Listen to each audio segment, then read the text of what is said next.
Assalamu alaikum warahmatullah. Hello students. So alhamdulillah we have discussed the present and the past and the future. All tenses of present, past and future. I mean simple, continuous, perfect and perfect continuous. The four types of present and four types of past and four types of future tense we have discussed. I hope all of you understand it very well. Now let's move to the active voice and passive voice. Okay, let me tell what is active voice and what is passive voice. पहले आपको ये समझना है कि active voice क्या है और passive voice क्या है. Okay, so active voice is a sentence where subject is important. Passive voice is a sentence where object is more important than subject. Okay, तो एक्टिव वॉइस का मतलब वो सेंटेंस है जहाँ पर सब्जेक्ट ज़्यादा अहम है, यानी वहाँ पर सब्जेक्ट को मेंशन करना ज़्यादा ज़रूरी है. You know, when we make a sentence, जब हम एक सेंटेंस बनाते हैं, we need subject and verb compulsorily. एक सब्जेक्ट और एक वर्ब होना हमको ज़रूरी है. हाँ, तो without subject you can't make a sentence, but in passive voice you can make a sentence without subject. Subject के बगैर पैसिव वॉइस का सेंटेंस आप बना सकते. तो अब देखो, खाने की बात है तो खाने वाला कोई ना कोई खाने वाला रहता, तो खाने वाला मेंशन करे बगैर आप सेंटेंस नहीं बना. खा रहा है, कौन खा रहा? कोई ना कोई खा रहा, तो उसका नाम लेना ही पड़ता आपको.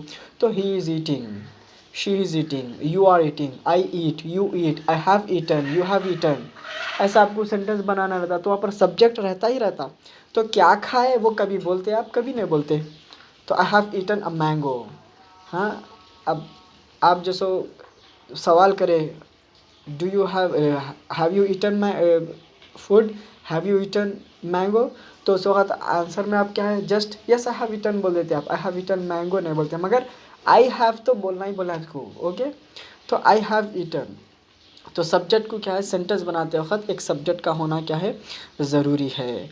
तो सब्जेक्ट जब इम्पोर्टेंट नहीं रहता, तो उस वक्त आप सब्जेक्ट को गिरा के भी क्या है, सेंटेंस बना सकते हैं. सब्जेक्ट किस वक्त इम्पोर्टेंट नहीं रहता, सब्जेक्ट जो है सो उस वक्त इम्पोर्टेंट नहीं रहता जब ऑब्जेक्ट ऑटोमेटिक मोर इम्पोर्टेंट बन जाता, अहम बन जाता. जैसे देखो, मिसाल के तौर पे किसी को मार दिया गया, तो मार दिया गया है तो मरना ज़्यादा इम्पोर्टेंट है किसी का, या मारना ज़्यादा इम्पोर्टेंट है किसी का, मरना ज़्यादा इम्पोर्टेंट है. तो वैसे टाइम पे आप जो है सो क्या है, अरे उसका मर्डर हो गया, उसको मार दिया गया. कौन मारे वो नहीं बोलते आप, उसको मार दिया गया, उसकी जान चली गई, उन्हें मर गया, ये बोलते आप. कौन मारा नहीं बोलते. इसी तरह जो है सो जब आपको उस ऑब्जेक्ट के बारे में, सब्जेक्ट के बारे में इंफॉर्मेशन नहीं रहती, या फिर जो सो सब्जेक्ट को मेंशन करना कोई ज़रूरी नहीं रहता, दोनों सिचुएशन में आप ऑब्जेक्ट को बोलते.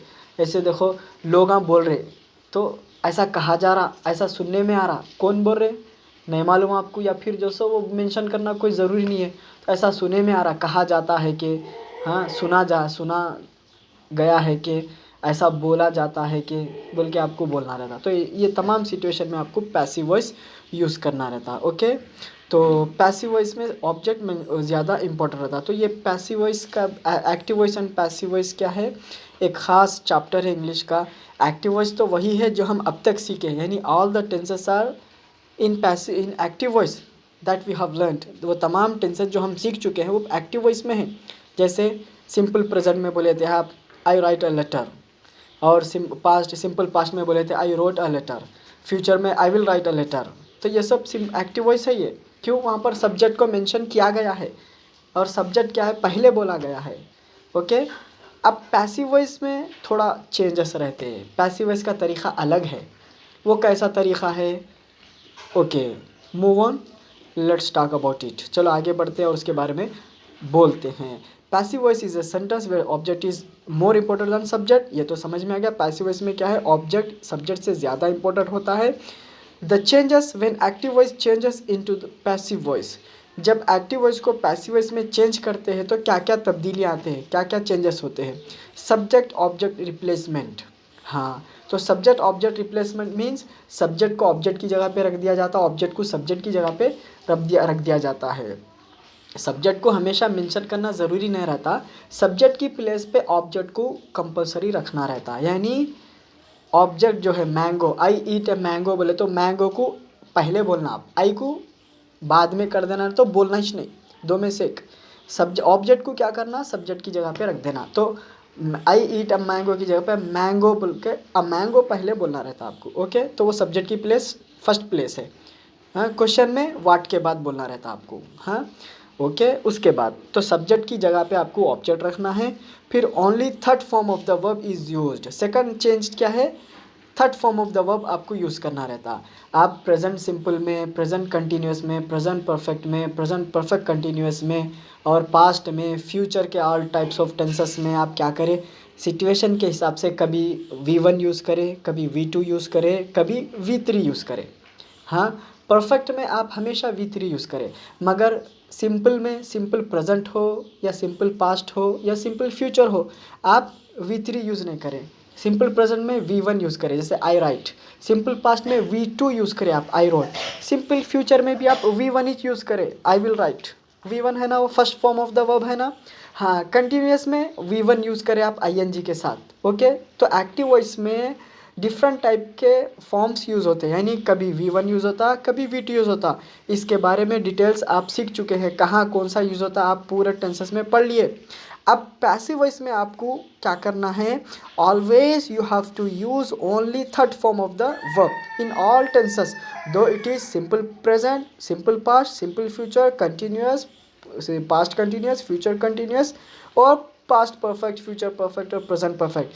कौन से भी टाइप का टेंस हो, सारे टेंसेस में आपको पैसिव वॉइस में third form of the verb use करना है। ओके, तो इसीलिए कहा गया only third form of the verb is used. Okay, उसके बाद थर्ड चेंज देखो, subject is used in objective case with the word by before it. अब सब्जेक्ट को क्या है, अगर आप यूज़ कर रहे हैं तो ऑब्जेक्टिव केस में यूज़ करना रहता आपको। ऑब्जेक्टिव केस में मतलब अपन जब स्टार्टिंग में पढ़े थे प्रोनाउंस के बारे में, there are three cases of pronoun, subjective case, objective case, possessive case. यानी I, me, my, you, your, he, him, his, ऐसा पढ़े थे आप। यानी जब जो सो आप बोलते मैं उसको मारता हूँ, तो क्या बोलेंगे आप, आई बीट हिम बोलेंगे आप। आई बीट ही नहीं बोलेंगे आप। मैं उस लड़के को मारता हूँ बोलना है तो आई बीट हिम बोलेंगे आप। तो वो हिम क्या है, ही का ऑब्जेक्टिव केस है। अब वो लड़का मुझे मारता है बोले तो ही बीट्स मी, तो वहाँ पर आई जाके मी हो गया। ही बीट आई बोलते आप, ही बीट्स आई बोलते नहीं बोलते हैं। तो आई जो सो सब्जेक्ट बन के आया तो आई यूज़ करना है, ऑब्जेक्ट बन के आया तो मी यूज़ करना है।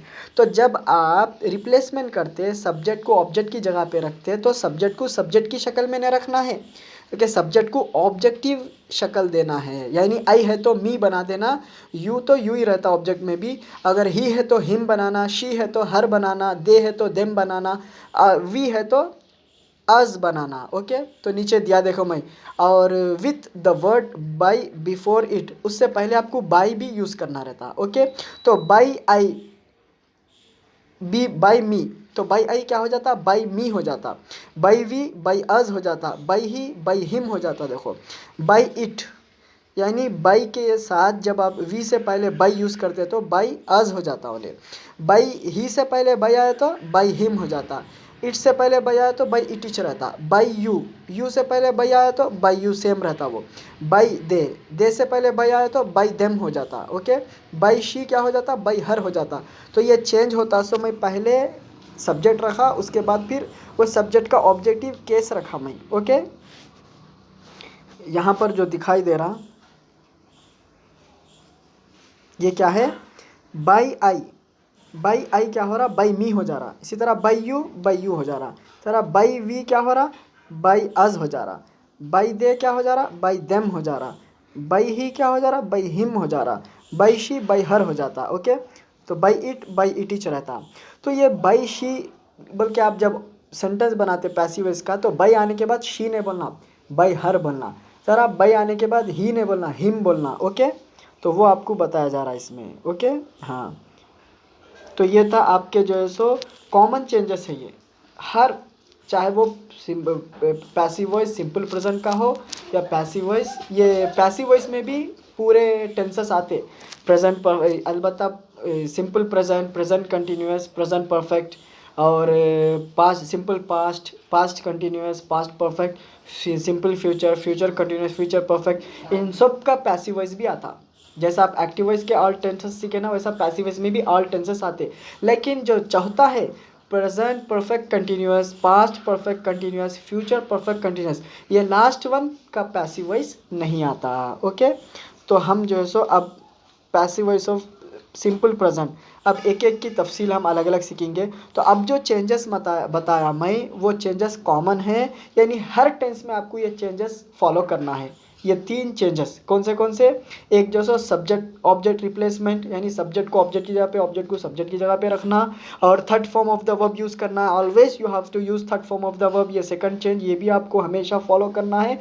और थर्ड वन, जब आप सब्जेक्ट यूज़ कर रहे हैं तो बाई के साथ यूज़ करना है, और ऑब्जेक्टिव केस में यूज़ करना है, सब्जेक्ट को same as it is use नहीं करना है। ओके, तो ये जो है सो कॉमन चेंजेस है। इसके बाद अब सिंपल प्रेजेंट के हिसाब से अलग चेंजेस आते, और कंटिन्यूस के हिसाब से अलग चेंजेस आते। वो मैं अब उसके सीरियल वाइज एक एक टेंस में क्या क्या चेंजेस आते हैं बताते जाऊंगा। Okay, so this lesson I am finishing here, I am completing here, I am stopping this lesson here. Okay, अस्सलाम वालेकुम वरहमतुल्लाह।